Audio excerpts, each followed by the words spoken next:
الحمد لله رب العالمين والصلاة والسلام على سيد الأنبياء والمرسلين وعلى آله وصحبه أجمعين.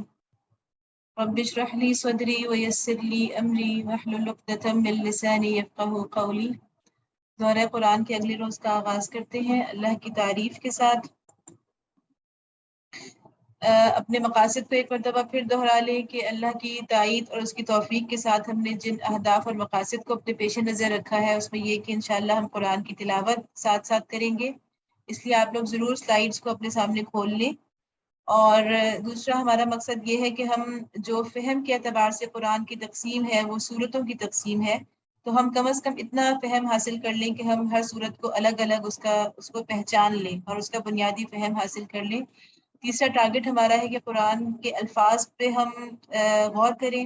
جن الفاظ کو خصوصاً ہائی لائٹ کیا گیا ہے ان کے ترجمے پہ غور کرنے کی کوشش کریں تاکہ اس سے ہمارے قرآن فہمی کی صلاحیت میں اضافہ ہو. چوتھا ہمارا جو ہدف ہے وہ عملی لحاظ سے ہے، اور وہ یہ کہ قرآن سے ہمارا ایمان کا، ہمارے عمل کا تعلق مضبوط ہوتا چلا جائے، اور ہمیں اس کا خود جائزہ لینا ہوگا کہ ہمارے عمل میں، ہماری ذات کے اندر اور ہمارے آس پاس کے ماحول میں قرآن کا اثر کتنا نظر آنا شروع ہو گیا ہے. اور اس کے لیے ضروری ہے کہ ہم روزانہ اپنے لیے کچھ نہ کوئی عمل کا اصول ضرور لے لیا کریں. تو آئیے ہم اپنے سبق کا آغاز کرتے ہیں. ہم سورۃ التوبہ ہم نے کل مکمل کر لی الحمدللہ، اور آج ہم 11ویں پارے میں سورہ یونس کا آغاز کرنے جا رہے ہیں. ابھی تک ہم نے جو پڑھا تو ہم نے ایک طویل مدنی صورتوں کا جوڑا اور پھر ایک جوڑا ہم نے مکی صورتوں کا ہم نے پڑھ لیا تھا، سورہ انعام اور اعراف، اور اس کے بعد مدنی صورتوں کا ایک پیئر آ گیا تھا جو کہ انفال اور توبہ تھا. تو یہ بالکل ایکول تھا، کہ جیسے کہ 2 مکی صورتیں تھیں انعام اور اعراف، اسی طرح 2 مدنی صورتیں آئیں انفال اور توبہ. اس کے بعد اب جو سلسلہ مکی صورتوں کا سورہ یونس سے شروع ہو رہا ہے تو یہ بہت طویل ہے، اور اس کا اختتام ہوگا سورہ نور کے اوپر جا کے 18ویں پارے میں. اور یہ بڑی ایک خوبصورت سی اس کی ترتیب ہے کہ وہاں صرف ایک سورہ نور آئے گی 20 میں مدنی، اور پھر اس کے بعد ایک طویل سلسلہ ہوگا مکی صورتوں کا.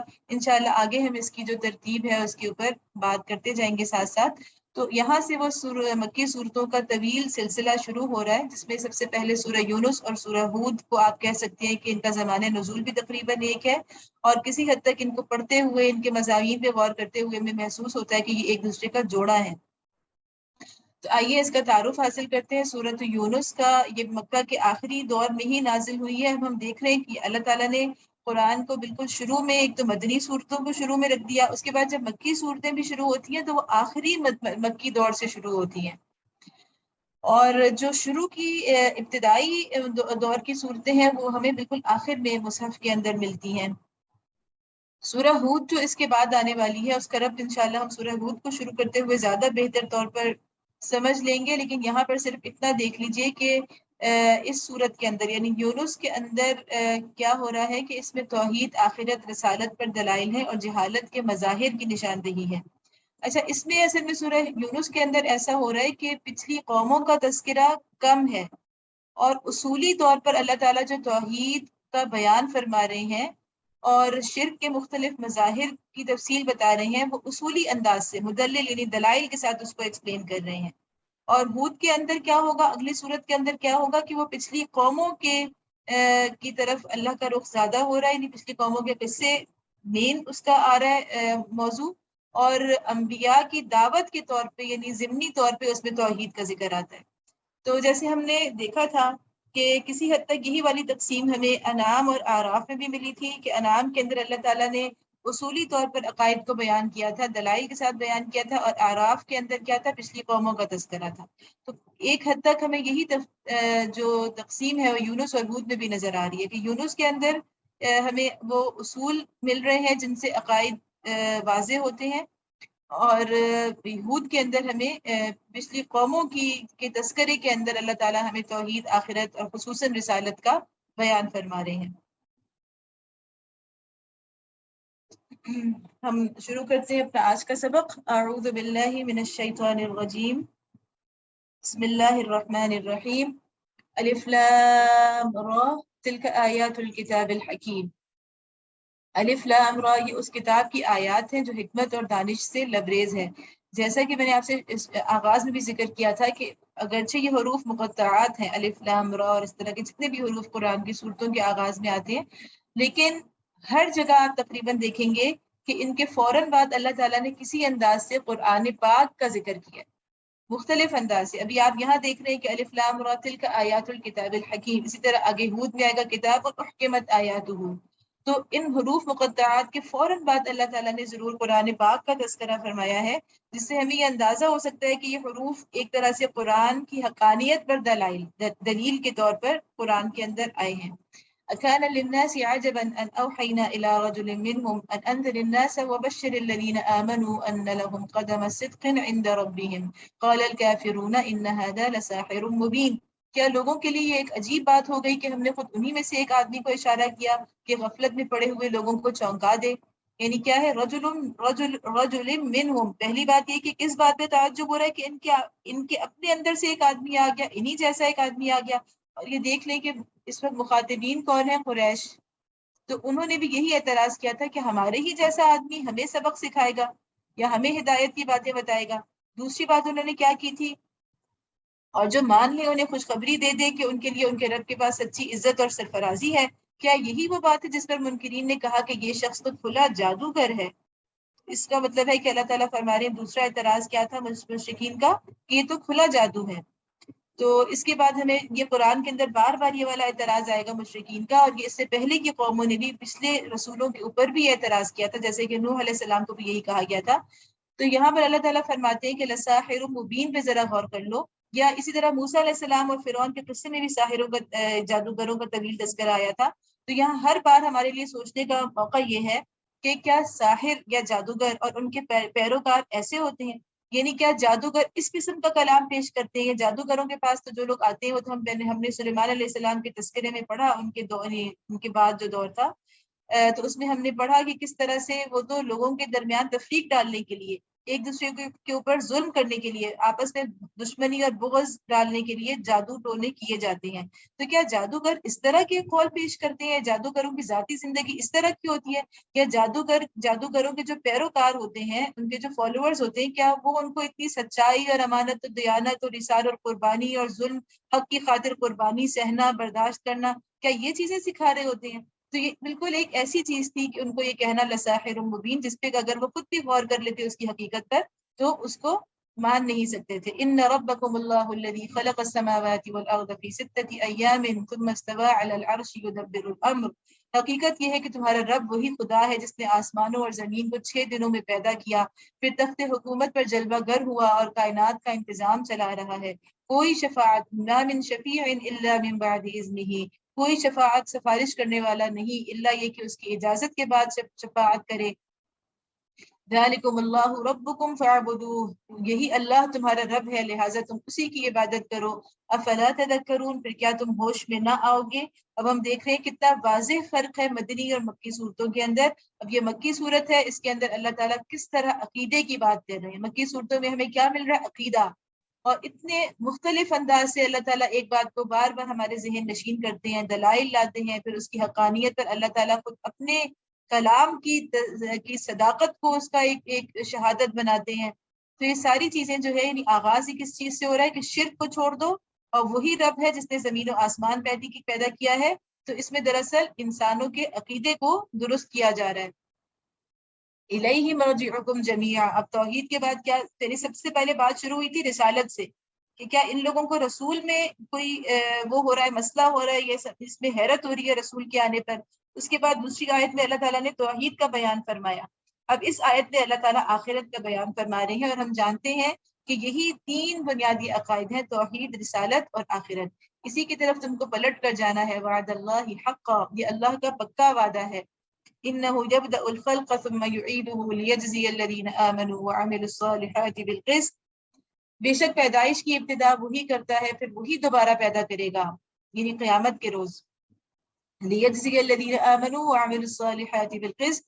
تاکہ جو لوگ ایمان لائے جنہوں نے نیک عمل کیے ان کو پورے انصاف کے ساتھ جزا دے. والذین کفروا لهم شراب من حمیم وعذاب علیم بما كانوا یکفرون، اور جنہوں نے کفر کا طریقہ اختیار کیا وہ کھولتا ہوا پانی پیے اور دردناک سزا بھگتیں اس انکار حق کی پاداش میں جو وہ کرتے رہے. اب یہاں پہ اللہ تعالیٰ فرما رہے ہیں کہ یبدأ الخلق کا، اللہ تعالیٰ فرما رہے ہیں یبدأ الخلق کا مطلب ہے کہ دوبارہ پیدا کرنا، یعنی قیامت کا تذکرہ. اس کے بعد اللہ تعالیٰ کہہ رہے ہیں لیجزیہ. یہ کیوں ہے قیامت؟ اس لیے کہ تاکہ جزا ملے، تاکہ پتہ چلے کہ جو اللہ تعالیٰ نے پچھلی آیت میں بتایا کہ اسی نے آسمان و زمین کو پیدا کیا ہے، تاکہ پتہ چلے کہ آسمان و زمین کی پیدائش بیکار اور عبث اور فضول نہیں ہے. اگر اس کا کوئی مقصد نہیں ہے، ساری تمہاری دنیا کی بھاگ دوڑ کا، اس میں اچھائی برائی کا کوئی تصور ہی سرے سے پایا نہیں جاتا. کوئی اچھا کرے تو بھی اس نے مر کے ختم ہونا ہے، کوئی برا کرے تو بھی اس نے مر کے ختم ہونا ہے. تو اس ساری آسمان و زمین کی پیدائش کا مقصد ختم ہو جاتا ہے. تو اللہ تعالیٰ اسی کے بارے میں کہہ رہے ہیں کہ دراصل اس سے ثابت ہوتا ہے کہ لیے جزیہ، ایک روز ضرور جزا کا دن آئے گا. الا بالحق. آگے ہم دیکھیں اگلی والی آیت میں اللہ تعالیٰ آخرت کے بارے میں یہی تصور ہمیں دے رہے ہیں. یعنی پہلی چیز ہے کہ جزا و سزا ہوگی، اور اگلی آیت میں اللہ تعالیٰ فرما رہے ہیں کہ هو الذی جعل الشمس ضیاء والقمر نورا وقدره منازل لتعلموا عدد السنین والحساب. وہی ہے جس نے سورج کو اجالا بنایا اور چاند کو چمک دی اور چاند کے گھٹنے بڑھنے کی منزلیں ٹھیک ٹھیک مقرر کر دی. یعنی اتنا زبردست نظام کائنات جو تم اپنے آس پاس دیکھتے ہو کہ کس طرح چاند جب سے دنیا بنی ہے اس کے دنوں میں، اس کے طلوع ہونے میں، اس کے آسمان کے اوپر نظر آنے میں، اس کے جو گھٹنے بڑھنے کا جو مقدار ہوتی ہے اس میں کبھی دنوں کے حساب سے کوئی فرق نہیں پڑا. تو یہ سب چیزیں کیا تم سمجھتے ہو کہ بے مقصد ہیں تاکہ تم اس سے برسوں اور تاریخوں کے حساب معلوم کرو؟ ما خلق اللہ ذلک الا بالحق. اللہ نے یہ سب کچھ کھیل کے طور پر نہیں بلکہ با مقصد ہی بنایا ہے. بفصل الآیات لقوم یعلمون. وہ اپنی نشانیوں کو کھول کھول کر پیش کر رہا ہے ان لوگوں کے لیے جو علم رکھتے ہیں. یہاں ان دو آیات میں ہمیں آخرت کے دو دلائل ملے. پہلی دلیل لیے جزیہ، کیونکہ اگر کسی کو اس کی اچھائی کا اچھا بدلہ اور برائی کا برا بدلہ نہ ملے تو یہ اللہ کی حکمت سے فروتر بات ہے. اللہ تعالیٰ جیسی حکیم ہستی جو ہے وہ ایسا نہیں کر سکتی. دوسری بات یہ کہ اللہ بالحق، یہ پوری کائنات حق کے اوپر بنائی گئی ہے، فضول اور عبث نہیں بنائی گئی کہ یہ سب کچھ ایسی بغیر کسی انجام کے ختم ہو جائے. ان فی اختلاف اللیل والنہار وما خلق اللہ فی السماوات والارض لآیات لقوم یتقون. یقیناً رات اور دن کے الٹ پھیر میں اور ہر اس چیز میں جو اللہ نے زمین اور آسمانوں میں پیدا کی ہے نشانیاں ہیں ان لوگوں کے لیے جو غلط بینی اور غلط فہمی سے بچنا چاہتے ہیں. ان الذین لا یرجون لقاءنا ورضوا بالحیاۃ الدنیا واطمأنوا بها. اب یہ وہ لوگ ہیں جو آخرت کا انکار کرنے والے ہیں. یعنی طویل آپ نے دیکھا کہ اللہ تعالیٰ نے رسالت کی بات ایک آیت میں کی اور اپنی توحید کی بات ایک آیت میں کی، لیکن آخرت کی بات اللہ تعالیٰ یہ مسلسل جو آیت نمبر 4 ہے وہاں سے لے کر آگے تک جا رہی ہے. کیونکہ آخرت کا انسان کی عملی زندگی پر جتنا فوری اثر ہوتا ہے اور اس کے عمل کی تبدیلی میں جتنا فوری اثر آخرت کا ہوتا ہے اور ڈائریکٹ اثر آخرت کا ہوتا ہے وہ اور کسی عقیدے کا نہیں ہوتا. اسی لیے ہمیں قرآن کے اندر آخرت کا تذکرہ بہت زیادہ ملتا ہے، طویل ملتا ہے. تو اللہ تعالیٰ فرما رہے ہیں کہ حقیقت یہ ہے کہ جو لوگ ہم سے ملنے کی توقع نہیں رکھتے، لا یرجون لقاءنا، جنہیں امید نہیں ہے کہ ہم نے ایک دن اللہ کے دربار میں کھڑے ہونا ہے، اس کے سامنے حاضری دینی ہے، اور دنیا کی زندگی ہی پر راضی اور مطمئن ہو گئے ہیں، اور جو لوگ ہماری نشانیوں سے غافل ہیں. یہ آخرت پر ایک اور طرح سے استدلال ہے کہ اللہ تعالیٰ فرما رہے ہیں دو استدلال جو ہم نے اوپر پڑھے تھے وہ تو عقلی تھے نا، اور اب یہ جو استدلال ہے کہ تم لوگ دیکھ لو کہ جن لوگوں کی زندگی، جن لوگوں نے مر کے دوبارہ جی اٹھنے اور آخرت کی جزا سزا کا جن کا تصور نہیں ہوتا، تم ان کی زندگیوں کو دیکھ لو کہ ان کی زندگیاں کیسی ہوتی ہیں. اور دوسری طرف اس لیے کہ اللہ تعالیٰ ان الذین، لوگوں کی طرف اشارہ کر رہے ہیں کہ آخرت کو ماننے والے اور آخرت کا انکار کرنے والے، ان دونوں کی زندگیاں خود اس بات کی دلیل ہیں کہ واقعی آخرت کو آنا چاہیے. اس لیے کہ آخرت کا عقیدہ انسان کے اندر اعلیٰ اخلاق پیدا کر رہا ہے، انسان کو بھلائیوں کی طرف لے کے جا رہا ہے جس کی برکتیں پورے معاشرے کو مل رہی ہیں. اور جو آخرت کا انکار کر رہے ہیں ان کے اخلاق اس قدر گراوٹ میں جا رہے ہیں کہ ان کی وجہ سے پورا معاشرہ سفر کرتا ہے، پورا معاشرہ اس کو بھگتتا ہے. تو یہ آخرت کے اوپر ایک طرح سے تجربے سے استدلال ہے، کہ انسانوں کی زندگیوں سے استدلال ہے. اولئک مأواہم النار بما كانوا یکسبون، ان کا آخری ٹھکانہ جہنم ہوگا ان برائیوں کی پاداش میں جن کا اکتساب وہ اپنے اس غلط عقیدے غلط طرز عمل کی وجہ سے کرتے رہے۔ ان الذین آمنوا وعملوا الصالحات یہدیہم ربہم بایمانہم، اور یہ بھی حقیقت ہے کہ جو لوگ ایمان لائے یعنی جنہوں نے ان صداقتوں کو قبول کر لیا جو اس کتاب میں پیش کی گئی ہیں اور نیک اعمال کرتے رہے، ان کا رب ان کی ایمان کی وجہ سے سیدھی راہ چلائے گا۔ یہدیہم ربہم بایمانہم، یہ بڑی خوبصورت بات ہے۔ اللہ تعالیٰ فرما رہے ہیں کہ ان کو ہدایت کس وجہ سے ملے گی؟ ان کے ایمان کی وجہ سے۔ اس کا مطلب ہے کہ ایمان لانا بندے کا کام ہے، اخلاص کے ساتھ اللہ کو مان لو اور اللہ کے آگے سرنڈر کر دو۔ یہ جو چیز ہے ایمان لانا، کہ اللہ کو غیب کہ اللہ کو اپنا مالک اور آقا مان لو، یہ مان لو کہ ہاں اسی کا حکم چلنا چاہیے میری ذات پر بھی اور میرے آس پاس بھی، میری انفرادی اور اجتماعی زندگی میں۔ جو شخص مخلصانہ ایمان لے آتا ہے تو آگے اس کو ہدایت دینا یہ اللہ کا کام ہے، اور قرآن میں ہم شروع سے یہ پڑھتے آ رہے ہیں کہ ہدایت اللہ ہی جس کو چاہتا ہے دیتا ہے۔ تو یہاں پہ اللہ نے بتا دیا کہ وہ کس کو ملتی ہے؟ جس کا ایمان خالص ہوتا ہے۔ تجری من تحتہم الانہار فی جنات النعیم، اور نیک اعمال کرتے، اچھا انہیں ان کا رب ان کی ایمان کی وجہ سے سیدھی راہ چلائے گا، نعمت بھری جنتوں میں ان کے نیچے نہریں بہیں گی۔ دعواہم فیہا سبحانک اللہم، وہاں ان کی صدا یہ ہوگی کہ پاک ہے تو اے خدا، یعنی وہاں پہ جنت میں اہل جنت جو ہیں وہ ہر وقت اللہ کی تسبیح بیان کریں گے۔ وتحیتہم فیہا سلام، ان کی دعا یہ ہوگی کہ سلامتی ہو۔ وآخر دعواہم ان الحمد للہ رب العالمین، اور ان کی ہر بات کا خاتمہ اس پر ہوگا کہ ساری تعریف اللہ رب العالمین ہی کے لیے ہے۔ یہاں پر بعض دفعہ ایسے ہمارے سامنے چیزیں آتی ہیں، یعنی کچھ لوگ ہیں اس طرح جو انتہائی آپ کیا کہیں گے کہ کفر میں بہت ہی آخری حد تک جانے والے، جو اس طرح کے اعتراضات کرتے ہیں اور اس کو پھیلاتے ہیں اسلامی یعنی مسلم معاشروں کے اندر، کہ جنت تو جیسے کوئی بہت ہی یعنی جنت کی جو نعمتیں ہیں ان کے بارے میں تصور دینے کی کوشش کرتے ہیں کہ اس کا مطلب ہے کہ بڑی جو شوقین مزاج قسم کے لوگ ہوں گے نا، رنگین مزاج اور شوقین مزاج، جو مشکل سے اپنے آپ کو کچھ نہ کچھ یہاں کنٹرول کرتے رہے، تو وہاں ہم کو اپنے سارے ایسے غلط قسم کے اور اپنے گرے ہوئے اور بالکل اپنے جو جذبات ہیں ان کی تسکین کا موقع مل جائے گا، کہ صرف کھائیں پیئیں گے اور صرف عورتوں سے جو ہے وہ فائدہ اٹھائیں گے۔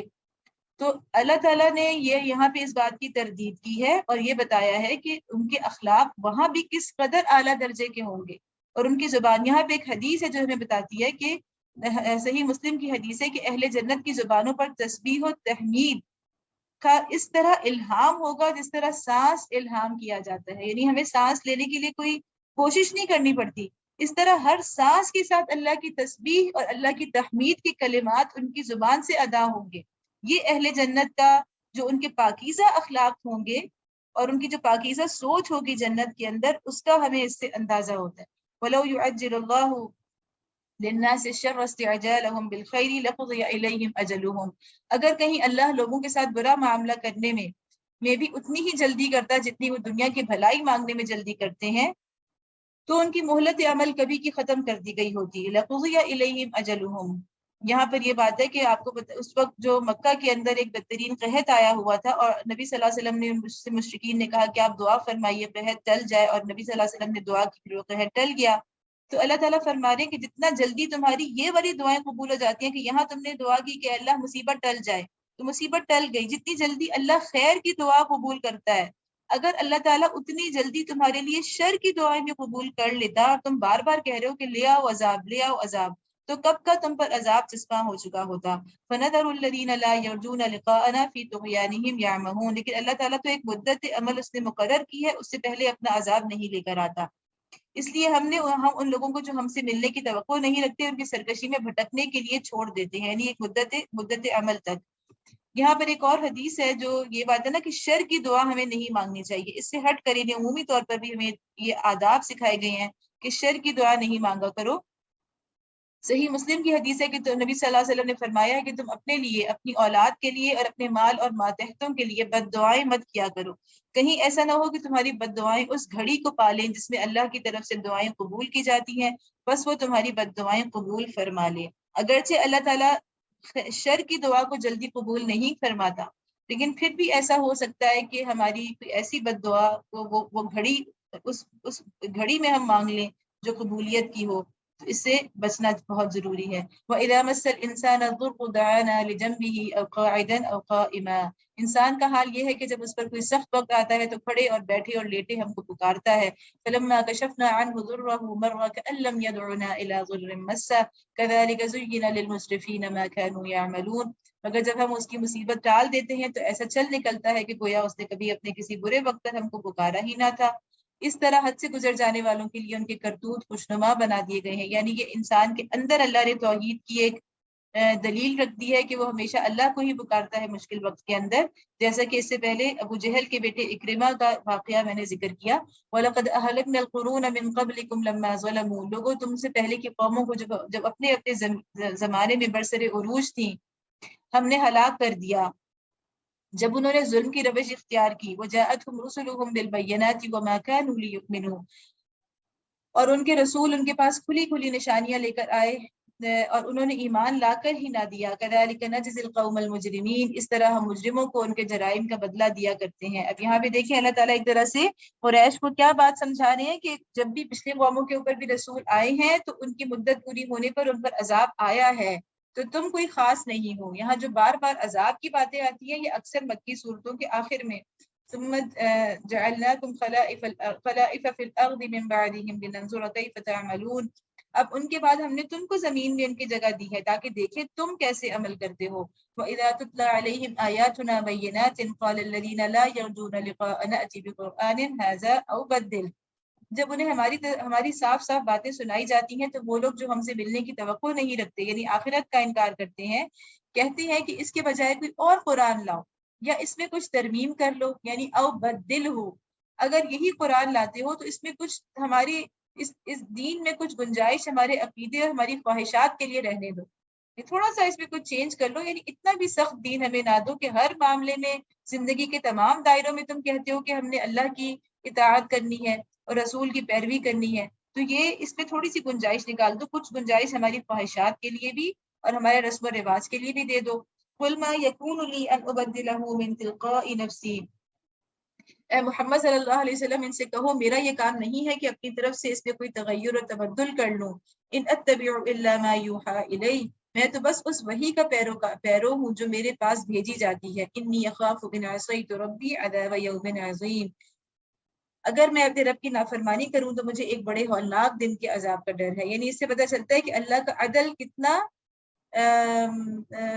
بے لاگ ہے. نبی صلی اللہ علیہ وسلم فرماتے ہیں کہ اگر میں بھی کچھ کمی کوتاہی کروں گا تو مجھے بھی اللہ کے عذاب کا ڈر ہے. تو اس سے اللہ تعالیٰ یہ پیغام مثل میں دینا چاہ رہے ہیں کہ تم یہ مت سمجھو کہ اللہ کا جو عدل ہے اس میں کوئی گنجائش نکل سکتی ہے اللہ کے قانون عدل میں. قُلْ لَوْ شَاءَ اللَّهُ مَا تَلَوْتُهُ عَلَيْكُمْ وَلَا أَدْرَاكُمْ بِهِ. اور کہو اگر اللہ کی مشیت نہ ہوتی تو میں یہ قرآن تمہیں کبھی نہ سناتا اور اللہ تمہیں اس کی خبر تک نہ آنے دیتا. فَقَدْ لَبِثْتُ فِيكُمْ عُمُرًا مِّن قَبْلِهِ أَفَلَا تَعْقِلُونَ. آخر اس سے پہلے میں ایک عمر تمہارے درمیان گزار چکا ہوں کیا تم عقل سے کام نہیں لیتے. اب نبی صلی اللہ علیہ وسلم کیا دلیل دے رہے ہیں یعنی قرآن کی حقانیت پر کیا دلیل دے رہے ہیں کہ میں اگر یہ اللہ کی طرف سے ہی ہے اگر اللہ کی مشیت نہ ہوتی تو یہ قرآن اپنی طرف سے پیش کرنا میرے بس کی بات نہیں تھی.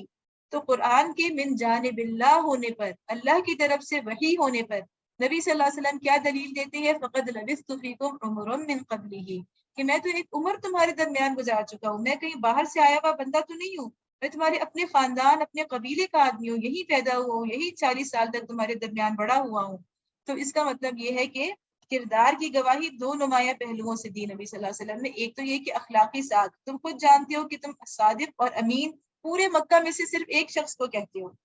اپنی امانتیں صرف ایک شخص کے پاس رکھواتے ہو. اپنے جھگڑوں میں فیصلہ کرنے والا صرف ایک شخص کو بناتے ہو. اور دوسری یہ اس لحاظ سے نبی صلی اللہ علیہ وسلم کی زندگی سابقہ زندگی ایک دلیل ہے قرآن کی حقانیت پر کہ نبی صلی اللہ علیہ وسلم پڑھنا لکھنا نہیں جانتے تھے. ان کو معلوم تھا کہ یہ شخص تو حروف سے واقف نہیں ہے تو ایک ایسا کلام یہ کہاں سے لا سکتا ہے. اور اس کے علاوہ اگر وہ یہ کہتے تھے کہ کسی اور سے سیکھ کر آ رہے ہیں تو اگر کوئی اور اتنا قابل ہے تو کیا وہ خود سامنے نہیں آئے گا. کوئی انسان یہ پسند کرتا ہے کہ اگر وہ علم میں سب سے آگے ہو قابلیت میں سب سے آگے ہو تو وہ بجائے اس کے کہ وہ خود میدان میں آئے خود اپنی لیڈری چمکائے خود لوگوں کا لیڈر بنے تو وہ کسی اور کو اپنا سارا علم دے دے وہ بھی مفت میں دے دے. ایسا تو کبھی نہیں ہوتا. فمن أظلم ممن افترى على الله كذبا أو كذب بآياته إنه لا يفلح المجرمون. پھر اس سے بڑھ کر ظالم اور کون ہوگا جو ایک جھوٹی بات گھڑ کر اللہ کی طرف منسوب کرے یا اللہ کی واقعی آیات کو جھوٹا قرار دے. یقیناً مجرم کبھی فلاح نہیں پا سکتے. اچھا اب میں آپ سے کہوں گی آپ غور کیجیے گا اس صورت کے اندر دو الفاظ بہت زیادہ آئے ہیں. ایک تو افطرا یفترونا یعنی جھوٹ، اللہ پر جھوٹ. اور اللہ تعالیٰ نے یہ کس لیے استعمال کیا کہ یہ لوگ جس بھی یعنی جو کچھ بھی عقیدہ رکھ رہے ہیں یا جو کچھ بھی یہ کہہ رہے ہیں رسول کے بارے میں یا اللہ کے بارے میں یا وحی کے بارے میں وہ سب جھوٹ ہے. اور دوسرا لفظ کیا ہے؟ ظن، گمان. یعنی علم نہیں ہے ان کے پاس، کوئی بنیاد نہیں ہے ٹھوس، یہ سورس نہیں بتا سکتے علم اپنے علم کی، بلکہ بس صرف گمان ہے ان کا. تو یہ الفاظ یعنی اصل میں سورہ یونس کے اندر جو ہمیں ملتا ہے نا مین، اگر آپ دیکھیں گے فوکس کریں گے تو یہ دو الفاظ مستقل آ رہے ہیں. اس کا مطلب یہ کہ سورت دراصل ان دو چیزوں کی نفی کر رہی ہے، ان کا توڑ کر رہی ہے، افطرا اور ظن. وَيَعْبُدُونَ مِن دُونِ اللَّهِ مَا لَا يَضُرُّهُمْ وَلَا يَنفَعُهُمْ وَيَقُولُونَ هَؤُلَاءِ شُفَعَاؤُنَا عِندَ اللَّهِ.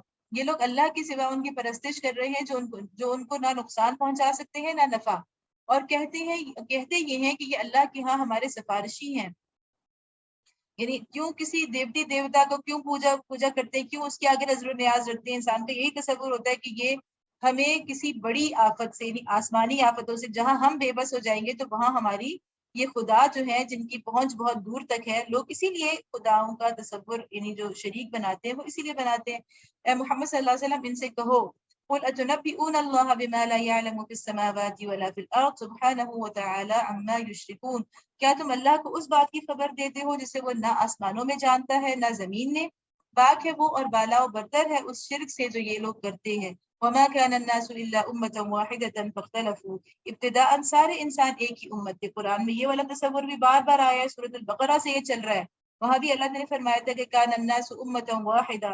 تو جو لوگ یہ نظریہ رکھتے ہیں کہ یہ ریلیجن یا جو مذہب ہے وہ انسان کی مجبوری کی پیداوار ہے، اور انسان کو جب کوئی اور راستہ نہیں ملا اپنے آپ کو سیٹسفائی کرنے کا، اپنی مصیبتوں کا حل کہیں نہیں ملا اور مشکلات کا علاج کہیں نہیں ملا، تو اس نے مجبوراً یہ مذہب کا جو ایک تصور ہے یہ گھڑ لیا. تو یہ اللہ تعالیٰ بار بار قرآن میں بتا رہے ہیں کہ ہمیشہ جو انسانیت شروع ہوئی ہے تو وہ آدم علیہ السلام سے پوری روشنی میں شروع ہوئی ہے، اور سارے انسان ایک ہی امت تھے، اس میں کوئی اختلاف نہیں تھا، ایک ہی اللہ کی ہدایت پر تھے. فاختلفوا، بعد میں انہوں نے مختلف عقیدے اور مسلک بنا لیے. ولولا کلمۃ سبقت من ربک لقضی بینہم فیما فیہ یختلفون. اور اگر تیرے رب کی طرف سے پہلے ہی ایک بات طے نہ کر لی گئی ہوتی تو جس چیز میں وہ باہم اختلاف کر رہے ہیں اس کا فیصلہ کر دیا جاتا.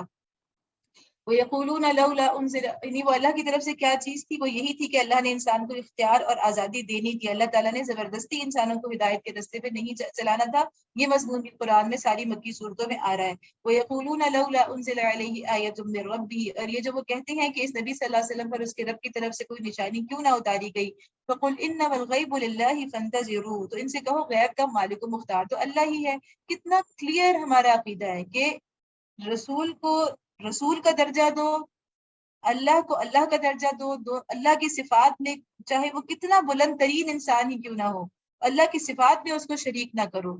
تو اس سے کہو کہ غیب کا مالک و مختار تو اللہ ہی ہے. فانتظروا انی معکم من المنتظرین، اچھا انتظار کرو میں بھی تمہارے ساتھ انتظار کرتا ہوں. وَإِذَا أَذَقْنَا النَّاسَ رَحْمَةً مِّن بَعْدِ ضَرَّاءَ مَسَّتْهُمْ إِذَا لَهُم مَّكْرٌ فِي آيَاتِنَا، لوگوں کا حال یہ ہے کہ مصیبت کے بعد جب ہم ان کو رحمت کا مزہ چکھاتے ہیں تو فوراً ہی وہ ہماری نشانیوں کے معاملے میں چال بازیاں شروع کر دیتے ہیں. قل اللہ اسرع مکرا ان رسلنا یکتبون ما تمکرون، ان سے کہو اللہ اپنی چال میں تم سے زیادہ تیز ہے، اس کے فرشتے تمہاری سب مکاریوں کو قلم بند کر رہے ہیں. هو الذی یسیرکم فی البر والبحر، وہ اللہ ہی ہے جو تم کو خشکی اور تری میں چلاتا ہے. یسیرکم یعنی تمہیں لے جاتا ہے، تمہیں چلاتا ہے، تمہیں سفر کی سہولیات دیتا ہے. حتی اذا کنتم فی الفلک، چنانچہ جب تم کشتیوں میں سوار ہو کر بعد موافق پر فرحا و شاداں سفر کر رہے ہوتے ہو. وجرین بهم بريح طیبة وفرحوا بها جاءتها ريح عاصف وجاءهم الموج من كل مكان وظنوا انهم احيط بهم دعوا الله مخلصين له الدين لئن انجيتنا من هذه لنكونن من الشاكرين. فنہا و شادہ سفر کر رہے ہوتے ہو اور پھر یکا یک باد مخالف کا زور ہوتا ہے اور ہر طرف سے موجوں کے تھپیڑے لگتے ہیں اور مسافر سمجھ لیتے ہیں کہ طوفان میں گھر گئے. اس وقت سب اپنے دین کو اللہ ہی کے لیے خالص کر کے اس سے دعائیں مانگتے ہیں کہ اگر تو نے ہم کو اس بلا سے نجات دے دی تو ہم شکر گزار بندے بنیں گے. دعوا اللہ مخلصین لہ الدین، یہ دراصل انسان اپنے اندر اللہ کی اس نشانی کو تلاش کرے. ہم سوچیں، اپنے اوپر غور کریں کہ کیا ہماری زندگیوں میں جو بھی ایسا مشکل وقت آیا ہے تو اس وقت ہمارے ایمان کے اخلاص کی کیا کیفیت تھی، اس وقت ہماری اللہ کی طرف خشوع اور خضوع کی کیا کیفیت تھی، اور اس کے بعد اگر وہ کیفیت چلی گئی تو ہمیں سمجھنا چاہیے کہ یہ وہ فطرت ہے جو اللہ نے ہمارے اندر رکھی ہے، اور یہ اللہ کی ایک بہت بڑی نعمت ہے، اللہ کی ایک نشانی ہے جو اللہ نے ہمارے اندر رکھی ہے. تو اللہ کی اس نشانی کے اوپر گرد و غبار نہ آنے دیں، اللہ کی اس نشانی کو در و تازہ رکھنے کی کوشش کریں. فَلَمَّا أَنْجَاهُمْ إِذَا هُمْ يَبْغُونَ فِي الْأَرْضِ بِغَيْرِ الْحَقِّ، مگر جب وہ ان کو بچا لیتا ہے تو پھر وہی لوگ حق سے منحرف ہو کر زمین میں بغاوت کرنے لگتے ہیں. یا ایھا الناس انما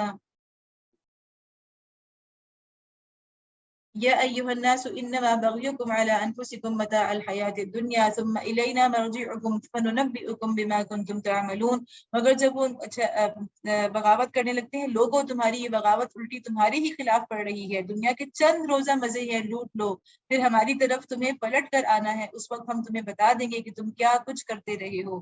انما مثل الحیات الدنیا كماء انزلناه من السماء فاختلط به نبات الارض مما يأكل الناس والانعام. اب اللہ تعالیٰ ایک تمثیل کے ذریعے سے دنیا کی زندگی کی حقیقت ہم پر بول رہے ہیں. اگرچہ یہ حقیقت ہم روز اپنی آنکھوں کے سامنے دیکھتے ہیں کہ ایک بچہ جب پیدا ہوتا ہے، پھر وہ عمر کے جس حصے سے جس طرح سے گزرتا ہے، پھر وہ بڑھاپے کو پہنچ جاتا ہے، پھر اس کا ایک دن آ جاتا ہے کہ وہ جب اس دنیا کی اس زمین کے اوپر نہیں رہتا اور وہ ہماری آنکھوں سے اوجھل ہو جاتا ہے. یہ سب کچھ ہم دیکھتے ہیں، لیکن اس کے باوجود اللہ تعالیٰ ہمارے سامنے اس چیز کو ایک تمثیل کے انداز سے ہماری یاد دہانی کے لیے بیان فرماتے ہیں کہ دنیا کی یہ زندگی جس کے نشے میں مست ہو کر تم ہماری نشانیوں سے غفلت برت رہے ہو، اس کی مثال ایسی ہے جیسے آسمان سے ہم نے پانی برسایا تو زمین کی پیداوار جسے آدمی اور جانور سب کھاتے ہیں خوب گھنی ہو گئی. پھر عین اس وقت جبکہ زمین اپنی بہار پر تھی اور کھیتیاں بنی سنوری کھڑی تھیں اور ان کے مالک یہ سمجھ رہے تھے کہ اب ہم ان سے فائدہ اٹھانے پر قادر ہیں، یکا یک رات کو یا دن کو ہمارا حکم آ گیا اور ہم نے اسے ایسا غارت کر کے رکھ دیا کہ گویا کل وہاں کچھ تھا ہی نہیں. اس طرح ہم نشانیاں کھول کھول کر پیش کرتے ہیں ان لوگوں کے لیے جو سوچنے سمجھنے والے ہیں. یعنی اللہ تعالیٰ نے یہاں پہ کیا کہا، فجعلناها حصیدا، اس کھیتی کو ہم نے کیسا بنا دیا؟ حصیدا کا مطلب ہوتا ہے وہ کھیتی جو کاٹ کے ایک طرف رکھ دی جائے. تو اس کا مطلب ہے کہ جو بھی کھیتی ہوگی اس کو بہرحال ایک دن کٹنا ہے. زندگی کو ایک دن، دنیا کی زندگی کو ایک دن ختم ہونا ہے، اس کو فنا ہے. اور دوسری بات یہ ہے کہ اگر ہم اس میں ایک اچھا پہلو یہ بھی ہے کہ جب کھیتی کٹتی ہے تو ہی کسان کو اس کا جو فائدہ ہے وہ بھی ملتا ہے. اچھی کھیتی کا اس کو خوب فائدہ ملتا ہے، اگر کھیتی خراب ہوتی ہے تو وہ گھاٹے میں رہتا ہے. تو اس کا مطلب یہ کہ کھیتی کا ایک انجام فنا بھی ہے اس کے لیے، اور اس کا بہرحال ایک نہ ایک نتیجہ بھی ضرور نکلتا ہے. واللہ یدعو الی دار السلام ویہدی من یشاء الی صراط مستقیم. تم اس ناپائیدار زندگی کے فریب میں مبتلا ہو رہے ہو اور اللہ تمہیں دار السلام کی طرف دعوت دے رہا ہے.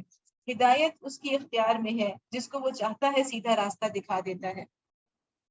اللہ تعالیٰ ہمیں اس دنیا کی زندگی کی حقیقت سے آشنا کر رہے ہیں، اور نبی صلی اللہ علیہ وسلم کی جس طرح بہت ساری احادیث ہیں جن میں سے کچھ ایسی ہے کہ انسان کے دل کو بالکل یعنی کہ اس کے اندر ایک شدید تاثیر ہے ان احادیث کے اندر کہ نبی صلی اللہ علیہ وسلم نے فرمایا تھا نا کہ دنیا کی مثال کیسی ہے کہ ایک بوڑھی عورت کی ہے جس نے اپنے اوپر بہت خوبصورت لباس پہنا ہوا ہو، یعنی اس کا ظاہر کچھ اور ہے لیکن اس کی اصلیت کچھ اور ہے. اسی طرح ایک اور واقعہ جو نبی صلی اللہ علیہ وسلم نے ایک مرتبہ راستے میں جاتے ہوئے ایک بکری کا مردہ بچہ دیکھا اور صحابہ کرام سے فرمایا کہ کیا تم اس کو خریدنا پسند کرو گے؟ تو صحابہ کرام نے کہا کہ اس کو خریدنے کے بجائے ہم تو اس کو مفت بھی نہیں لیں گے، کیونکہ یہ تو مرا ہوا ہے، ایک تو بچہ ہے پھر وہ مرا ہوا ہے. تو نبی صلی اللہ علیہ وسلم نے فرمایا کہ اللہ کی نظر میں دنیا کی حیثیت اس سے بھی کم تر ہے.